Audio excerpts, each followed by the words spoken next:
कुकुर कुकुर गोटे प्राणी ये मध्य आमर बहुत उपकार करथाए। कौन करथाए घर जगे। कुकुर अति विश्वासी प्राणी से आमर घर जगे। किए अजणा लोक आसुथिले से भूकी आमको जणाई देइथाए। बिलेई देख बिलेई कौन करे बिलेई मूषा मानक मारी आम खाद्य शस्य वस्त्र बा पोशाक वस्त्र बोले कौन पोशाक बहीपत्र इत्यादि खाईदेबाठू बा नष्ट हेबारू रक्षा करे। ताहले बिलेई मध्य आमर उपकारी प्राणी। देख एटा होची कौन मेंढा। एटा कौन होची मेंढा।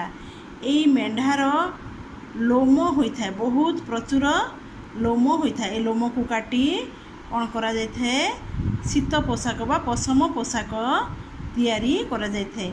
एही पशम पोशाक केउं दिने पिंधा जाए शीत दिने यह पिंधा जाए। यही पशम पोशाक पिंधिले उषुम लगे बा गरम लगी थाए। तेणु मेंढा लोमर कौन हुए पशम पोशाक। यही पशम पोशाक केउं दिन पिंधा जाए शीत दिने पिंधा जाए।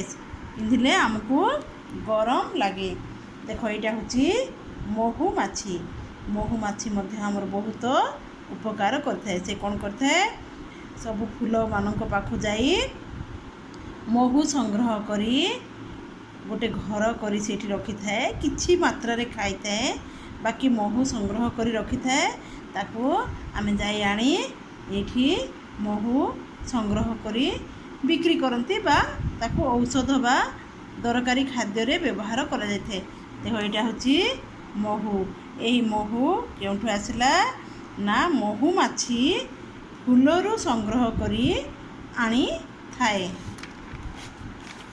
तापर देख जिया। जिया यहाँ हूँ कौन जिया। ये जिया मध्य आमर बहुत उपकार करिथाए।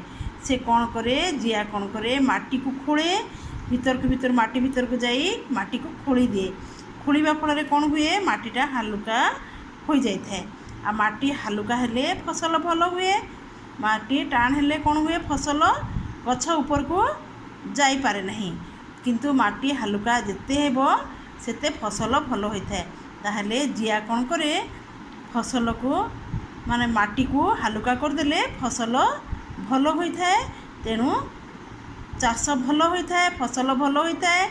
ताहले जिया को आमे कृषकर बंधु कहूँ। कारण जिया कृषकर बहुत उपकार करिथाए फसल वृद्धि रे साहाय्य करिथाए। तापरे देखो काऊ शागुणा बिलुआ एमाने कौन करती एमाने मध्य आमर उपकार करती।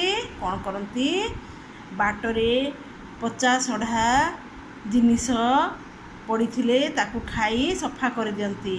माने जीव माने जो मरिकी पड़ी थांती ताकू से माने कौन करती काऊ शागुणा बिलुआ इत्यादि खाई दियंती एवं आम परिवेश रास्ता घाट परिष्कार बा सफा कर दियंती। धन्यवाद।